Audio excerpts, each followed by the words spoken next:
Muy buenas tardes, estimados amigos. Les agradezco una vez más a todos los que se conectan a estas entrevistas que estamos realizando ya de manera continua. Ya llevamos más de 30 entrevistados.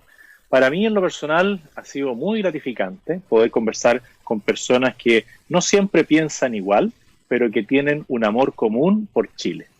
Y hoy día nos acompaña una persona que piensa en la ciudad, que piensa en la calidad de vida de las personas, tomando como norte siempre la necesidad de aquellas personas más vulnerables, que se han visto quizás más afectadas después del tiempo de violencia y el tiempo de pandemia en el cual estamos.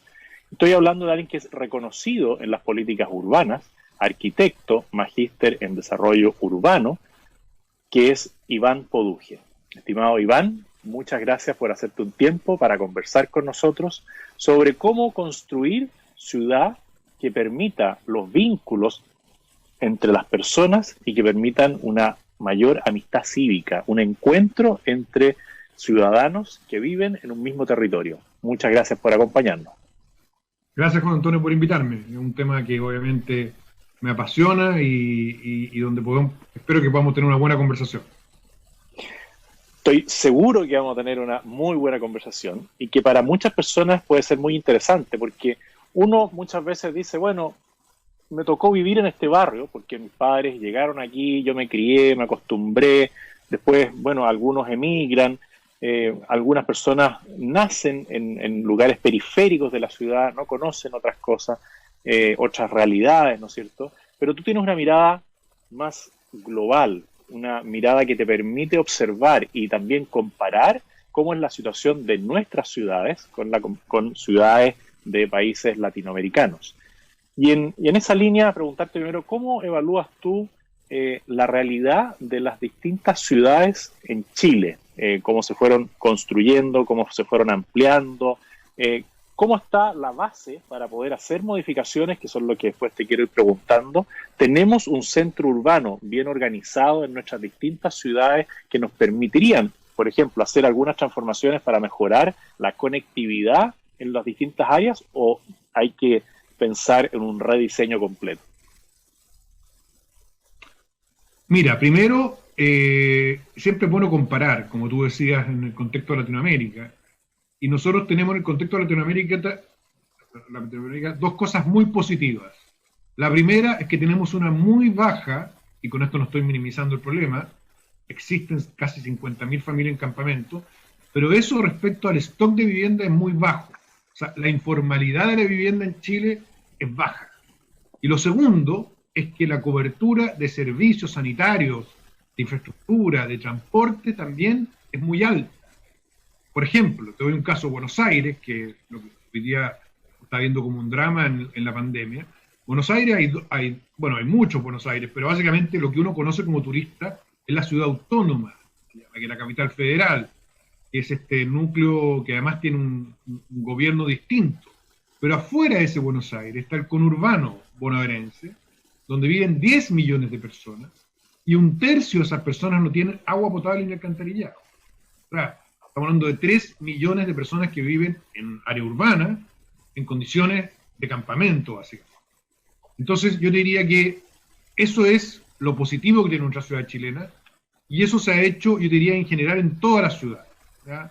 Puede haber matices. Antofagasta hoy día tiene más problemas de informalidad en los campamentos, también Valparaíso y Viña han crecido mucho los campamentos, pero aún así, en el caso más alto que Valparaíso y Viña, estamos hablando de 10.000 familias, ¿cierto? Sobre un total de aproximadamente 250, 300.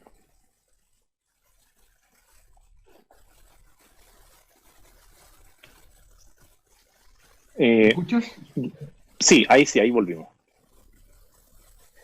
Bueno, entonces, si decimos ya, tenemos una buena base, pero tenemos problemas de segregación urbana.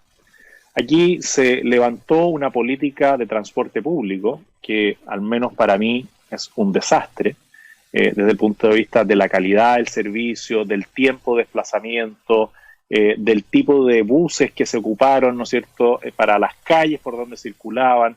Es una política pública que uno diría, bueno, se hizo desde un escritorio, no recorriendo los distintos barrios por donde iban a pasar las micros y destruyendo un concepto que quizás tenía problemas, que era esto de los pequeños empresarios, ¿no es cierto?, que se unían y formaban una línea, pero que tenía una virtud, que sabía dónde estaba la necesidad y transportaba a la persona desde su casa hasta el lugar de trabajo, ¿no es cierto?, en un solo recorrido, sin hacer transbordos, y quizás había que mejorar lo que había, pero no generar el término de todo y generar una nueva política en corto plazo que hasta el momento todavía ni siquiera se puede equilibrar en el financiamiento.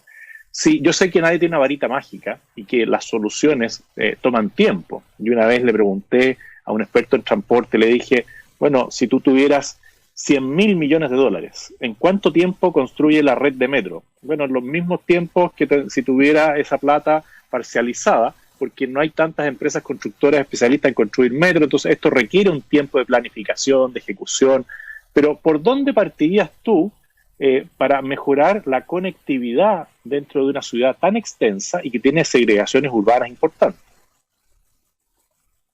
Sí, primero decir que estoy de acuerdo contigo, creo que Transantiago es la peor política pública que se ha hecho y el principal problema es el que señalaste, que le hicieron personas que no usaban el transporte público. Ahora, eso podría no ser tan malo en la medida en que el cambio que tú propongas no es tan radical, y lo que hicieron los creadores de esto, que fueron un grupo de ingenieros, digamos, fue plantear un cambio radical, sin la infraestructura necesaria, sin informarle a la gente, y rompiendo con los hábitos que existían y con la capilaridad que tenían las micros amarillas, ¿ya? Que era el principal aspecto. De hecho, José Antonio, si tú comparas la actual malla de recorridos con la original de la amarilla, va a ver que se parece bastante. O sea, lo que ha ido pasando en la práctica, salvo la integración tarifaria y los mejoramientos que se han introducido al sistema, desde el punto de vista de la malla de recorridos, después de casi 10.000 millones de dólares de gasto fiscal, estamos llegando a una malla de recorridos parecida.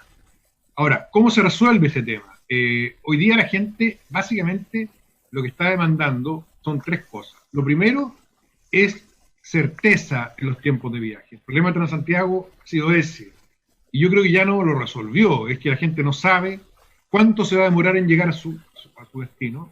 Y además tampoco sabe cuánto se va a demorar el bus y a qué minuto va a pasar.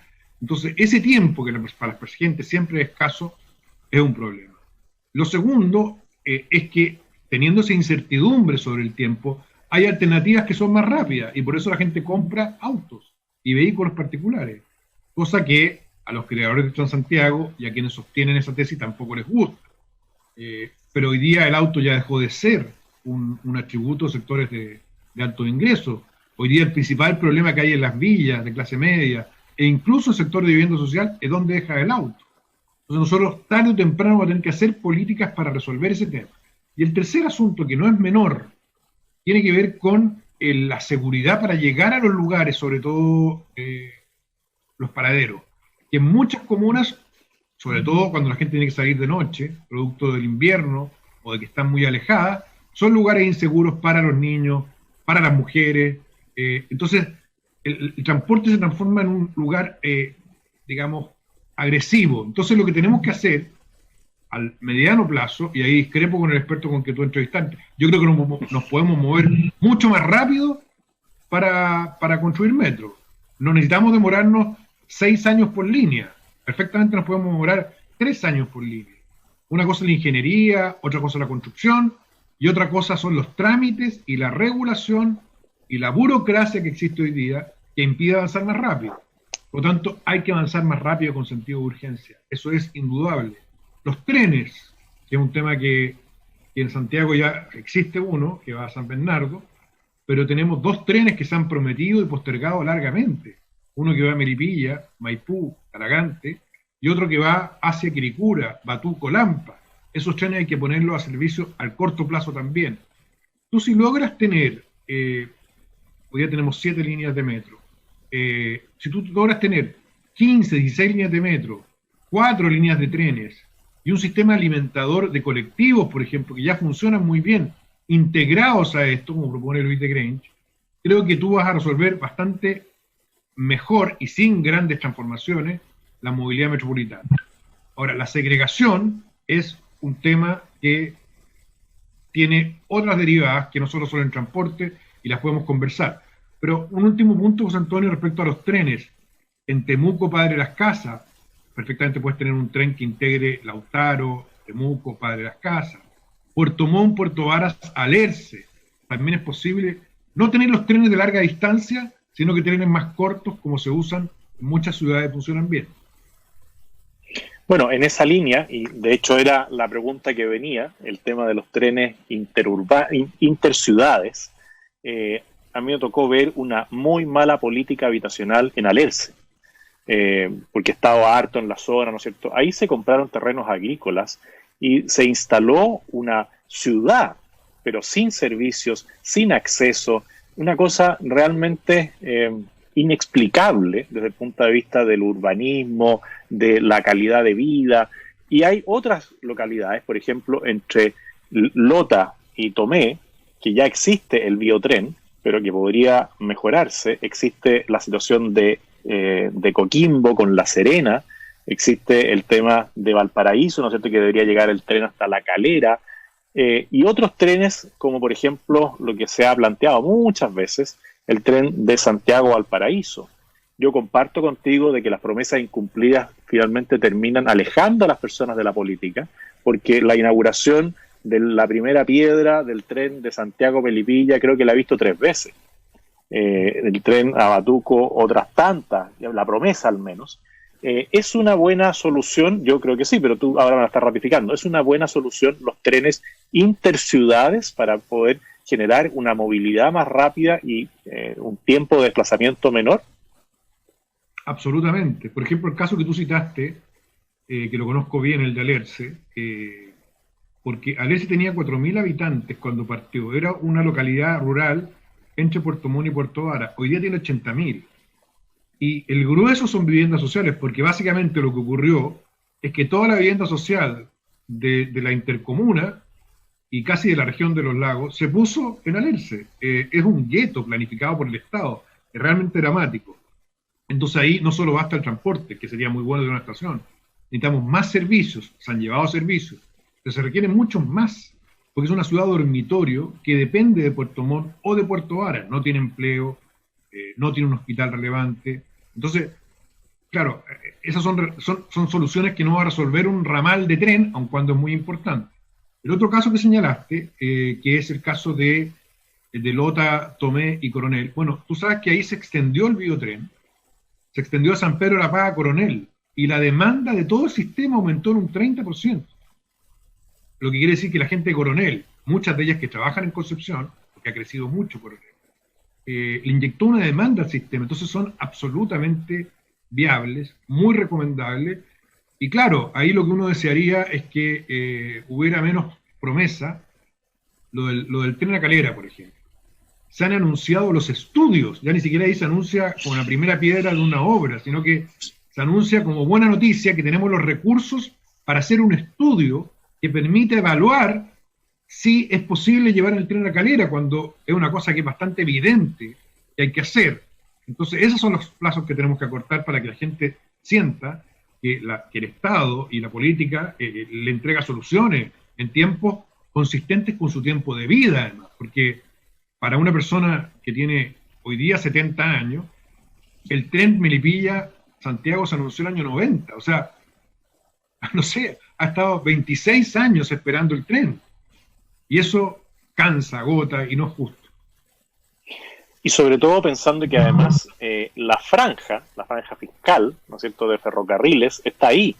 Porque uno podría decir, mira, es que tengo que entrar a expropiar, tengo que hacer esto, pero entre Alerce, entre Osorno y Puerto Montt está la línea férrea, está la franja fiscal, están las estaciones, entre Santiago y Melipilla está la franja fiscal, para el norte también hay un tramo donde está, y es ahí donde uno dice, bueno, ¿dónde topa la autoridad para poder ejecutar una política pública que quizás no tenga inicialmente la rentabilidad social que se le exige a algunos proyectos, pero va a tener una rentabilidad asociada, porque el tiempo de viaje hay que valorarlo?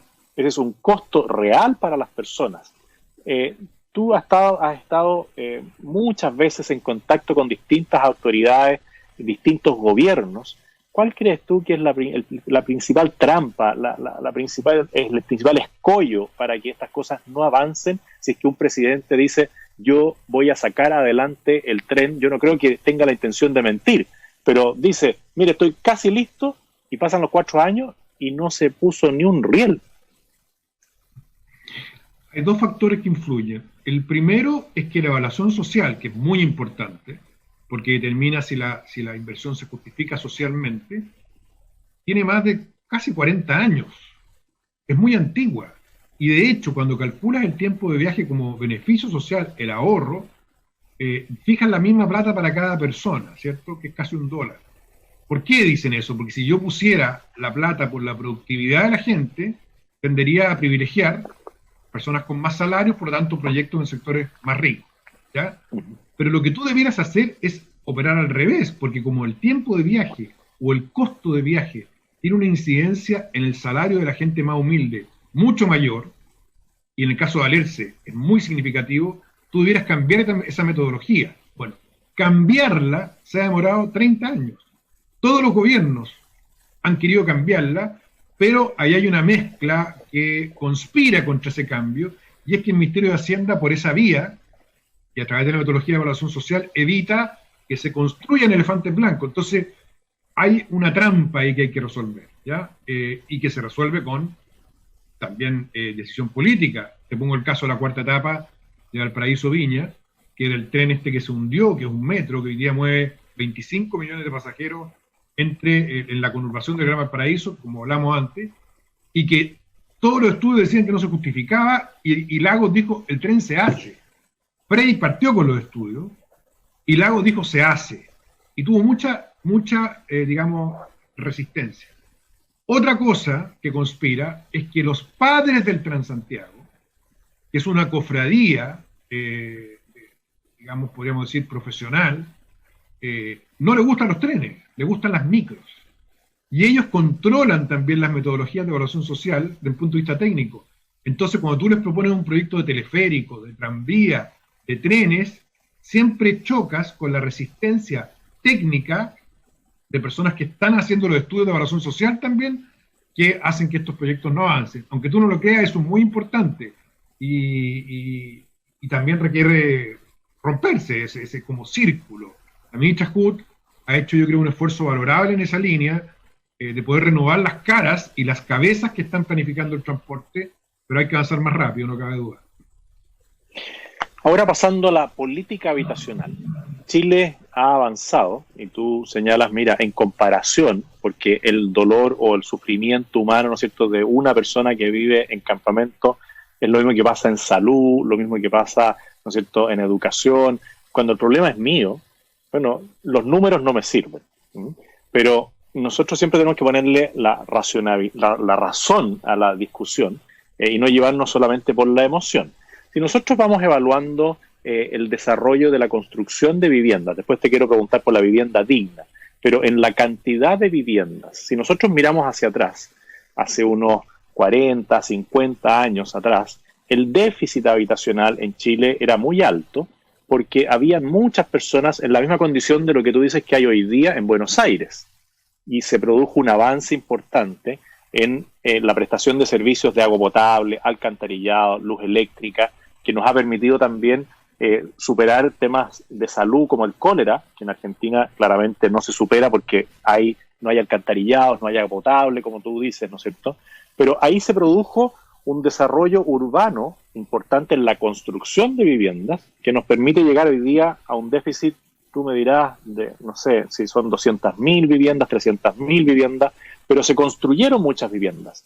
¿Qué evaluación tienes tú de todo ese proceso que se hizo para sacar a las personas de los campamentos y llevarlos a viviendas sociales? Después vamos a ver la dignidad de la vivienda, pero ese tránsito.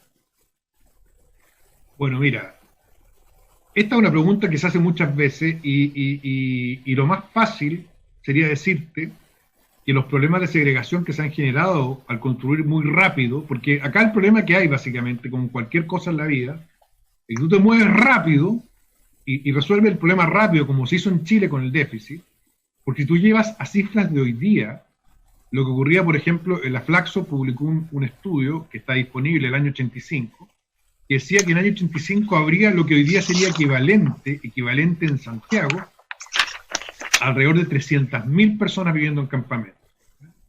Y nosotros tenemos hoy día 15.000 en Santiago, para ponerte una cifra. O sea, el avance en reducción de déficit es un logro indudable, con otros costos. Desde el retorno a la democracia se construyeron 2 millones de viviendas con ayuda fiscal. Chile se transformó en un país de propietarios. Y yo diría que si hubiera que retroceder en el tiempo y decir, con poca plata, avanzamos rápido o avanzamos lento construyendo pequeñas soluciones de mejor calidad y dejando a la gente en el barro, como se hizo en Buenos Aires, yo me inclinaría por lo que se hizo. Pero es una pregunta muy, muy maldita, porque te dicen, bueno, ¿y los costos de lo que se hizo?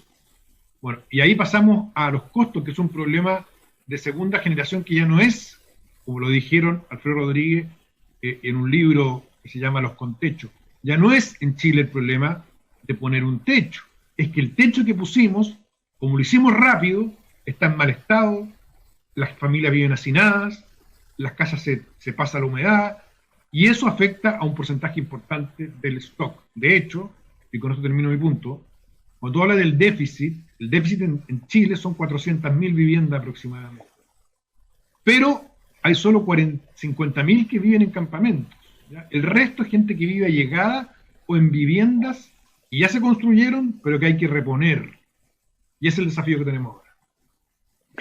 Y ahora yendo a la dignidad de la vivienda misma, porque esas soluciones que se dieron incluso entre los años 70, 80, 90, por ejemplo, en muchas zonas se construían las casetas sanitarias, que hoy día sería algo inexplicable, pero en ese momento se entregaba la solución de un baño con cocina y con agua, luz y alcantarillado, lo que permitía después que la persona generara una especie de autoconstrucción en sitios un poco más grandes, ¿no es cierto?, que hoy día ya no sería quizás valorado por las personas, y se pasó a una política en algún momento de edificios que quedaron todos muy juntos en condiciones de 40, 50 metros cuadrados.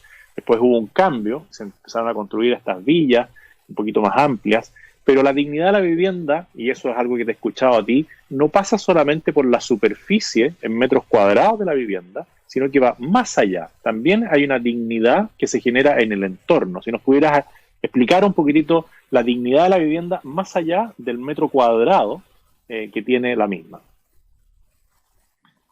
Tiene que ver con los espacios comunes. Por ejemplo, esos edificios que tú señalas, que son los condominios sociales, que se construyeron 200.000, yo diría que el grueso de la vivienda social que se entregó y que tiene problemas son los condominios sociales. ¿Por qué? Porque los espacios comunes no los mantiene nadie. Son canchas de tierra. Porque muchos vecinos se toman los primeros pisos sobre todo, o instalan construcciones precarias para poder ampliarse en los segundos y terceros pisos. Porque no hay servicios, porque no hay áreas verdes, porque las canchas que yo le llamo las canchas tristes, son canchas de cemento, con alambre oxidado, o canchas de tierra. Entonces toda la condición de entorno hace que la pobreza se viva dos veces, o la falta de dignidad. Se viva también en el hacinamiento, en algunos casos porque el hacinamiento es crítico, la vivienda está mal diseñada, pero incluso donde no está mal diseñada, es porque tú sales a tu entorno inmediato y te encuentras con una ciudad abandonada, descuidada y muy insegura, te mueves en micro o en metro hacia el resto de la ciudad a trabajar y te encuentras con una ciudad muy distinta. Y esa es la brecha que hay que reducir. Y a eso me refiero con que el entorno es indigno. A eso agrégale, José Antonio, que muchos de esos lugares están en manos de bandas o están, digamos, controlados por grupos violentos de los barrios. Muchos jóvenes se han ido a esos grupos violentos, están marcados con colores de equipo, los postes pintados, digamos, blanco y negro, los postes pintados azul y rojo, son una plaga que se ha ido extendiendo en la ciudad. En el caso de Valparaíso, verde y blanco, que uno diría, el Wander es más romántico. No, hay unas barras bravas del Wander que son muy duras, porque están vinculadas con el narcotráfico. Entonces, ese tema hace que el concepto de dignidad hoy día sea mucho más complejo, pero además mucho más urgente de resolver, porque afecta a la gente en todo su trayecto, casi desde su pieza hasta que llega a su empleo, donde se da cuenta que hay otra ciudad, hay otra realidad y que ellos viven una muy distinta. Y a niveles de hacinamiento, uno podría decir que aproximadamente en las grandes ciudades de Chile el hacinamiento afecta quizás a un 10% más o menos de la población de cada una de estas grandes ciudades. ¿Andará por ahí la cifra? 12%. ¿Mm? Es un 12% en el caso de Santiago. Ahora, claro, la tiranía de los números, tú decías, para la gente que lo vive es terrible, pero hay hoy día un hacinamiento, no sé si decirlo encubierto, o no sé cómo llamar, es el hacinamiento de la clase media, que se ha tenido que achicar, producto del alza en los precios de la vivienda, a departamentos de 30 metros cuadrados que no clasifican como hacinamiento, porque muchos de esos departamentos no tienen las condiciones para que CACEN los clasifique como hacinamiento, pero que tienen características de hacinamiento. Y lo que es más complejo es que la clase media, que hoy día le cuesta llegar a fin de mes y destinar un 20% de su salario a juntar un pie después de 10 años para irse a una comuna a una hora en un departamento de 50 metros cuadrados. Entonces eso es otro hacinamiento también que ha aparecido y que es muy complejo. Entonces, claro, el hacinamiento vulnerable, que es el que señalas tú, es 10, 12, 15%, pero hay un hacinamiento que no tenemos todavía medido, como la pobreza. ¿Te acuerdas que antes solo se medía la pobreza unidimensional, pero era cuando tú ampliaste el concepto de pobreza a la pobreza multidimensional? Bueno, se duplicó el número. Yo creo que algo parecido pasaría con el hacinamiento. Mira, esa es una mirada que yo no había percibido de este hacinamiento de la clase media y tienes toda la razón. Y se produce hoy día, ¿no es cierto?, el crecimiento de la ciudad hacia arriba, en edificios que no tienen estacionamiento para vehículos, pensando en que el metro va a ser la solución, ¿no es cierto?, la bicicleta, el transporte sustentable. Pero volviendo a esas 800.000 personas en Santiago o 700.000 que puedan vivir hacinamiento, esto también se tiene que haber generado por una migración.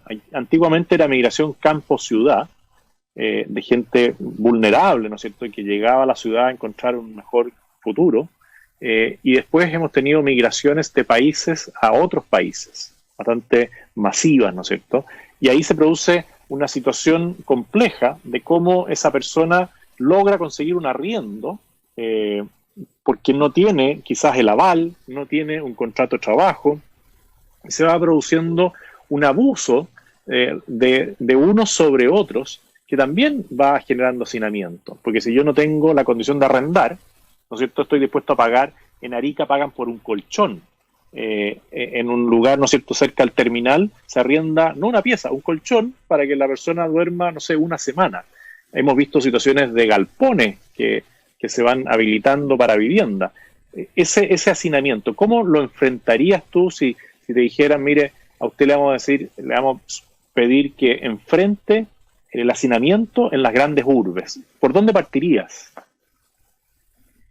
Bueno, es muy importante el tema de la inmigración. Yo creo que todas las personas que viven en una ciudad son ciudadanos, independientes del país de donde vienen. Y hoy día el hacinamiento vulnerable está afectando a una gran cantidad de personas que vinieron de otros países, como señalaste. Y ahí es donde uno puede distinguir dos tipos de asentamientos hacinados. Las periferias hacinadas, que son las viviendas sociales donde también hay inmigración, por ejemplo, en San Bernardo, en la calle Padre Hurtado o Los Morros. Bueno, ahí hay unas poblaciones que tienen muchísimos problemas de hacinamiento, y un porcentaje importante son gente que viene, de los habitantes nuevos, que paga 150.000 pesos por un departamento pequeño que se subdivide, y ahí viven varias familias, de Haití, de Colombia, de Venezuela. Entonces, lo que hay que hacer como esfuerzo de política pública es ir a los barrios que están claramente ya delimitados. La Vega, el sector de Estación Central, al lado de la estación, estas mismas, en Quilicura hay muchos galpones que se subdividen como cuartos para inmigración vulnerable, en el sector de Parinacota, y logres tú que las personas puedan postular a ese subsidio para salir de esas áreas hacinadas, ¿ya? y luego que regularicen sus papeles, bueno, puedan postular una vivienda definitiva, que es un volumen importante. Esto sería una manera de hacer una especie de vivienda de transición para esas personas que hoy día tienen un problema serio de hacinamiento.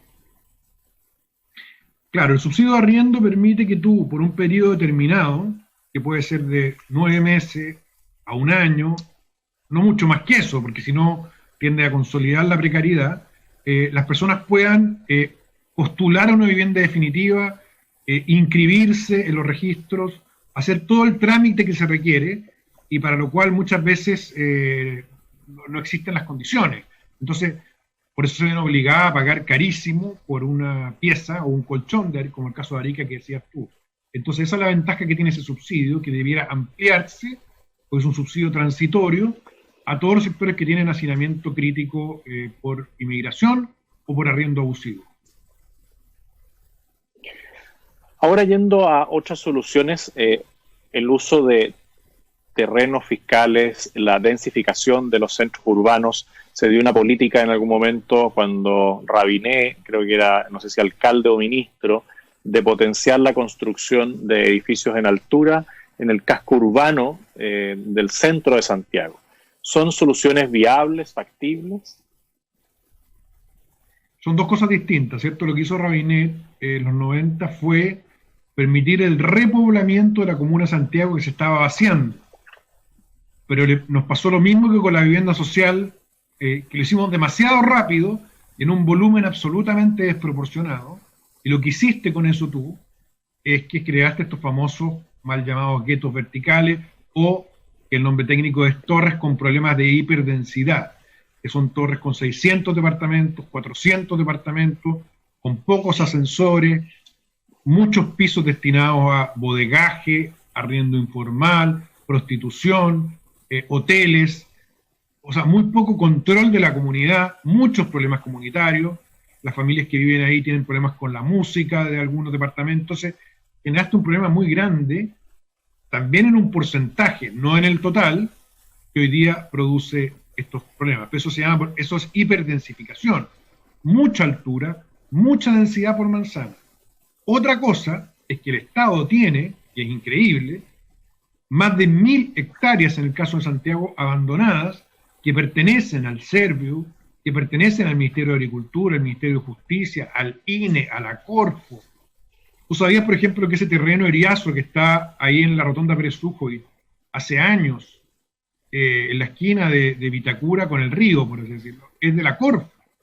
¿Qué hace la Corfo por un terreno en la mitad del centro financiero de Santiago? Hay otro que está en Vitacura, al lado de la CEPAL, que es del Serviu. Y así hicimos un catastro en la oficina de un trabajo y descubrimos que había 1000 hectáreas que podrían destinarse a parques, a equipamientos o a viviendas. Tú podrías construir 50.000 viviendas. Ahora, no viviendas, en nuestra propuesta, de propiedad estatal, sino que viviendas como las que se construyen con el sistema de subsidio, pero mejor localizadas y con densidades acordes a lo que hemos hablado de la dignidad de la vivienda. O sea, no hiperdensidad, ni bloques donde los espacios comunes van a ser abandonados. Y eso es lo que hemos propuesto. Yo, cuando ejercí como diputado, podía ver que cuando se regularizaba la propiedad de un bien raíz, la persona empezaba a invertir. Y tú mencionaste hace unos momentos atrás, se creó un Chile de propietarios. Se da tensión hoy día entre algunas autoridades comunales, en concreto el alcalde Jadue ha planteado una situación de viviendas estatales versus viviendas privadas, ¿no es cierto?, de propiedad privada. Creo que entiendo por lo que tú señalas que es la propiedad privada lo que genera una mejor calidad de vida que la propiedad estatal, porque podría darse lo mismo que se da en estos edificios de hiperdensificación, ¿no es cierto?, que al final lo que no es de nadie no se cuida. Efectivamente, hay países o hay ciudades que tienen mucha vivienda pública que destinan a arriendo.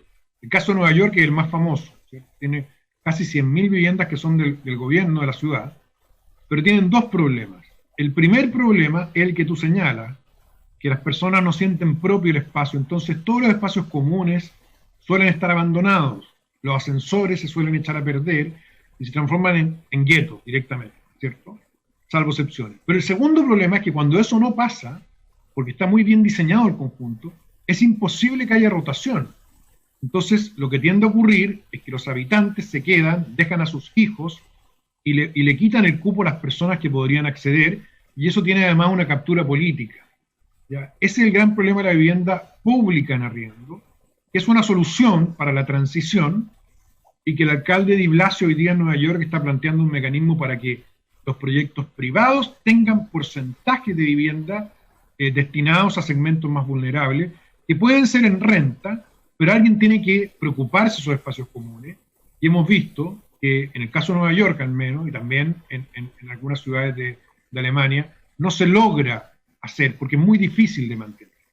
Entonces, yo al menos soy partidario de que la vivienda sea entregada en propiedad, y que si hay vivienda en arriendo, salvo que las personas tengan por decisión propia la idea de no ser propietarios nunca, que es una fracción mínima de la gente, porque ahora se piensa que todos quieren viajar a Europa y no tener propiedad, pero son los millennials, y millennials ABC1, o sea, millennials con recursos, pero el grueso de la gente quiere tener su vivienda porque eso es lo que le va a dejar a su familia, esa es su verdadera pensión. Entonces, yo no estoy de acuerdo con el modelo de la vivienda que está impulsando Jadwe, y además que es muy pequeñita, porque los problemas de hacinamiento que tiene Recoleta son gigantescos, y este proyecto, digamos, es muy pequeño respecto a ese problema. Aquí se podría hablar de que hay un urbanismo, un grupo de urbanistas de élite que miran la ciudad como aquellos que miraron el tema del Transantiago, que pensaban que el transporte público era entre Tobalaba y la Plaza de la Constitución, y que no tengan un conocimiento real de la situación que se vive en sectores mayoritarios en las ciudades. Absolutamente. Nosotros con mi amigo Marcelo Ruiz, que es un colega, escribimos una columna que los bautizamos como urbanismo caviar, porque son arquitectos, muchos de ellos, que consideran que tienen primero una visión de la ciudad muy acotada. Piensan que la realidad de Santiago es la realidad de 7 u 8 comunas. Entonces ahora se puso de moda, por ejemplo, la ciudad de los 15 minutos, que es que tú tengas todo a la mano en 15 minutos. Y eso es posible de hacer en el barrio Italia, en Las Tarrias, en Las Condes, en Providencia, en Ñuñoa, en algunos sectores de Recoleta, pero es imposible de hacer para el grueso de la población que tiene sus empleos en otras comunas. Entonces hay indudablemente una elitización de la discusión que nos lleva a pensar que las soluciones de transporte son la bicicleta, que las soluciones de vivienda son estas viviendas sociales de arriendo que hace el Estado, son mínimas en cantidad, que el auto es un lujo de ricos y que la gente no quiere autos, cuando lo que ves tú como problema es dónde dejar el auto. Entonces se ha generado este discurso, tiene mucha influencia en las élites, y algunas autoridades lamentablemente caen en eso. No hay que caer en eso. Hay que recorrer y hablar con la gente para darte cuenta que las soluciones no van por ese lado. Y el urbanismo caviar es el problema que tiene, más allá que nos rigamos con mi amigo Marcelo y recibamos algunos ¿cómo decirlo?, troleos en redes sociales de los mismos chicos caviar, es que, claro, hay que ampliar la mirada y conocer todas las ciudades de Chile. Yo tengo la suerte, por la oficina donde trabajo y los proyectos donde he participado, de conocer casi todas las ciudades de Chile de más de 100.000 habitantes. Entonces, la realidad es mucho más compleja y diversa que esta caricatura, digamos, que también la alcaldesa París ha vendido con sus 15 minutos, los huertos, la bicicleta, que son importantes como parte de la solución para un segmento menor de la población.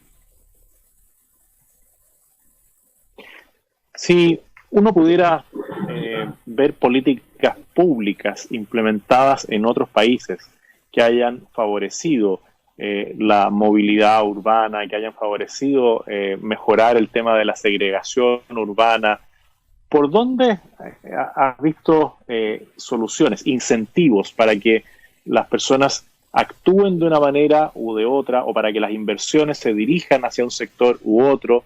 ¿Cuáles podrían ser algunos incentivos positivos para poder generar que el mundo privado, que para mí es fundamental que haya una complementariedad con el mundo público, vaya tomando esas medidas para ir mejorando la calidad de vida de esa gran cantidad de personas que no son los que viven en esos barrios más acotados que tú señalas, como el barrio Italia, Las Tarrias, etcétera? Bueno, hay una muy buena medida que se implementó en Londres, que también se han implementado en ciudades de los Países Bajos, que es incentivar que las industrias antiguas, manufactureras, en Milán también se hizo, no estén en ubicaciones tan privilegiadas como tienen hoy día y se muevan las industrias hacia las periferias y reciclen sus edificios antiguos que están bien ubicados.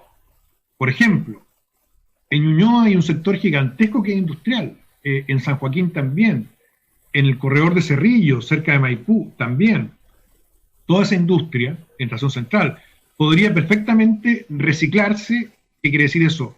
Vender ese terreno para vivienda, como se hizo en Grau o se hizo en Copesa, y moverse a los cordones industriales nuevos, que son los parques industriales que están afuera de Américo Vespucio, donde no es necesario tener esa ubicación central, y en esas ubicaciones poner vivienda.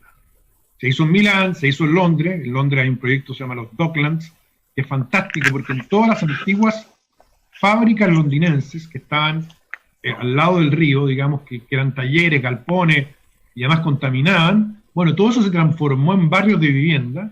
En Nueva York también se hizo, y funciona muy bien. Entonces ahí se pueden generar incentivos para que las empresas se muevan, vendan sus terrenos y se puedan densificar con proyectos de calidad para que las personas vivan más cerca. Eso es un ejemplo de una política que tenemos que implementar. Y lo mismo, José Antonio, con ferrocarriles, porque la empresa Ferrocarriles del Estado, claro, puede implementar trenes de cercanía, pero ya no necesita estos gigantescos terrenos de maestranza. De hecho, la maestranza San Bernardo, más de 3/4, la antigua maestranza hoy día son viviendas. Los patios de rieles son viviendas. Queda solamente, y lamentablemente en estado de abandono, el edificio histórico. Pero Ferrocarriles tiene decenas de sitios abandonados que podrían ocuparse para hacer proyectos de vivienda, dado que ya no los va a ocupar nunca, porque ese tren antiguo no va a volver, ¿entiendes? Y no lo hace. Yo creo que esas son medidas que permitirían que la gente viva más cerca de sus trabajos en mejores barrios. Ahora, ya para ir dándole un cariz distinto a la conversación, Chile ha tenido varias crisis. Una crisis que nos acompañó y nos acompaña aún es la crisis del agua. Y siempre se produce esta tensión entre las personas que dicen que se va a acabar el agua para el consumo humano y que por lo tanto hay que proceder a nacionalizar todo lo que son los derechos de agua. Yo me niego a pensar que esa sea la solución mágica, porque hay países donde eso se dio, ¿no es cierto?, como Venezuela, y vemos que las personas en las zonas urbanas tienen que recibir agua vía camiones aljibe.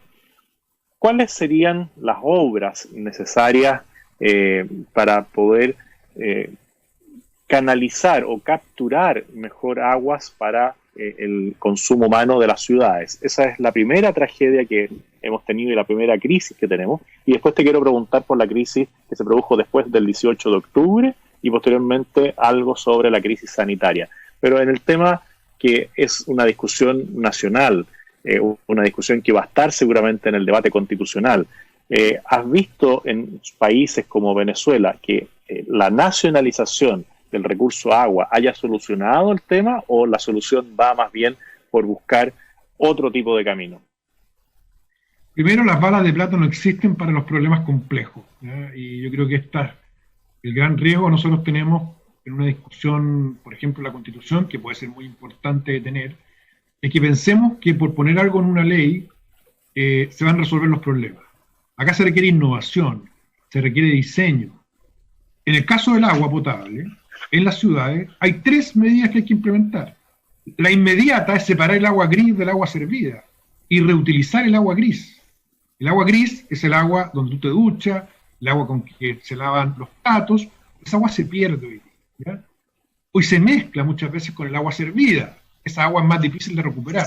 Pero tú con innovación puedes implementar plantas que traten y que devuelvan el agua gris, que es mucho menos tóxica. Segundo, embalsar agua. Digamos. Los embalses es una política que lamentablemente se ha demorado mucho en Chile. Son obras que deberíamos estar haciendo todo el tiempo nosotros. ¿Ya? Todo el tiempo deberíamos estar pensando en embalses que tomen agua de los cursos que se pierden. Hay algunos ambientalistas que se oponen, habrá que tener la discusión, pero nosotros tenemos embalses que hoy día que funcionan muy bien.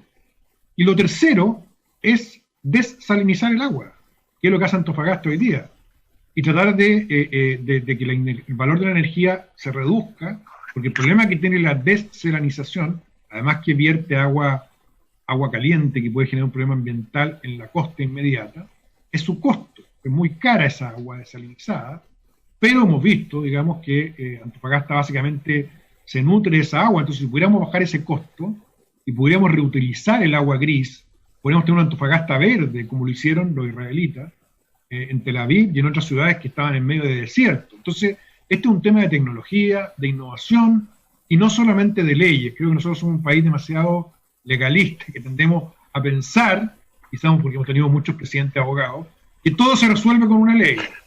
Ya a esta altura es un lugar común decirlo. Y no es así, se requieren obras también, se requieren proyectos que permitan resolver esto. No sé si pasamos al tiro a tu segunda pregunta del 18 de octubre. Sí, y la segunda pregunta es el tema de la violencia. Me queda muy claro y encuentro muy notable la respuesta, porque es muy completa.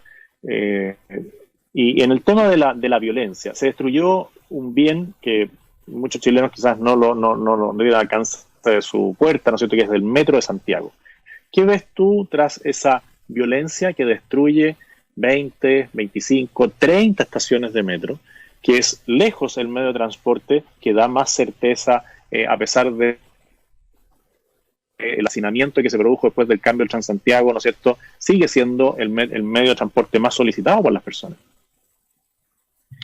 Para mí la destrucción del metro es la acción violenta de regresión social más dura que me ha tocado ver en mi vida adulta, ya de 52 años.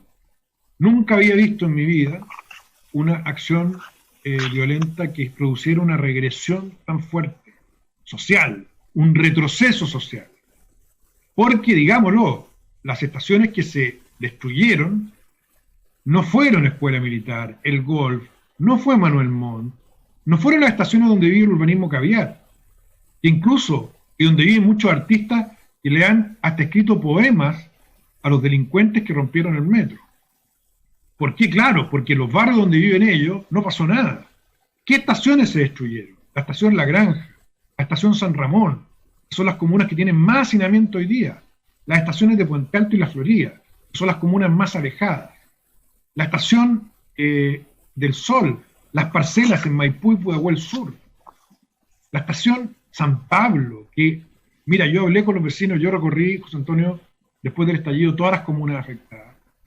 Tengo muchos testimonios de la gente. Yo vi llorando a los vecinos, porque eran vecinos adultos mayores que habían llegado a Pudahuel y a Loprado cuando no había nada en ese lugar, porque eran tomas regularizadas, calles de tierra, y la llegada del metro era la llegada de la civilización para ellos, de la ciudad de verdad. Era lo que les permitía sentirse integrados a las oportunidades que ofrece la sociedad, que siempre ellos vieron de lejos. Y hubo unos tipos que las quemaron.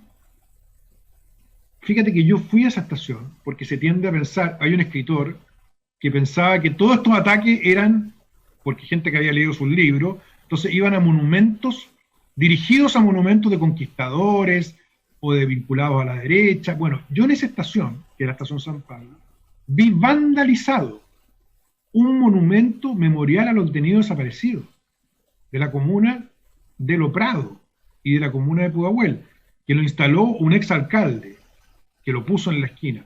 Lo vandalizaron, se robaron las placas donde estaban los nombres de los detenidos desaparecidos. O sea, acá no hay ideología. La ideología viene de los que idealizan esta violencia. Lo que nosotros vimos el 18 de octubre fue un estallido de rabia, por cierto, de delincuencia, de lumpen, de mucha gente que siente que no tiene esperanza y por lo tanto dirige su rabia contra aquello que simboliza el Estado. Eso explica la destrucción de monumentos, de estaciones de metro, y también, por cierto, política. O sea, gente que valida la acción, la violencia como acción política. Pero te diría que en mi experiencia al menos, yo no soy de la tesis de que acá hubo una gran conspiración y un gran ataque planificado. Creo que hubo, de las 27 estaciones, hay 3 que se quemaron de forma muy rara, pero en las otras creo que lo que hubo fue una masa que mezclaba de todo, estaba desatada, sin control alguno, y que se descargó sobre nuestra infraestructura, sobre los comercios, saqueó locales. Entonces es una cosa que a mí me afecta profundamente. No logro entender por qué a todos no les afecta. No tengo una explicación racional para que la quema del metro o la destrucción de monumentos históricos como la iglesia de San Francisco Borja no hayan sido condenados transversalmente. No sé qué pasa ahí, no te podría dar una explicación.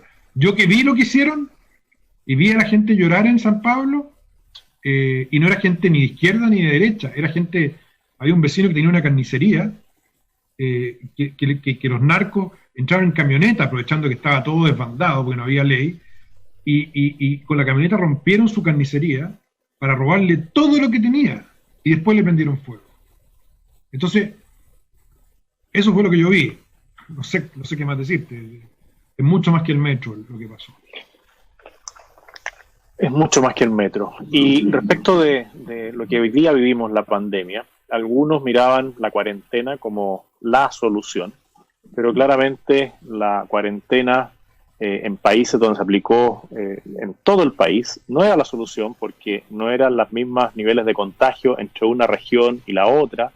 Hoy día tenemos a la región metropolitana casi completamente confinada, pero yo me niego a pensar que es la única solución, y además, al menos desde mi mirada, estoy planteando la puesta en marcha de Chile con todas las medidas de seguridad, con toda la educación, ¿no es cierto?, en medidas sanitarias que hay que tomar, pero una ciudad que fue arrasada en algunos sectores por la violencia posterior al 18 de octubre, una ciudad paralizada durante ya varios meses, va a generar una crisis social y económica como quizás nunca antes hayamos vivido.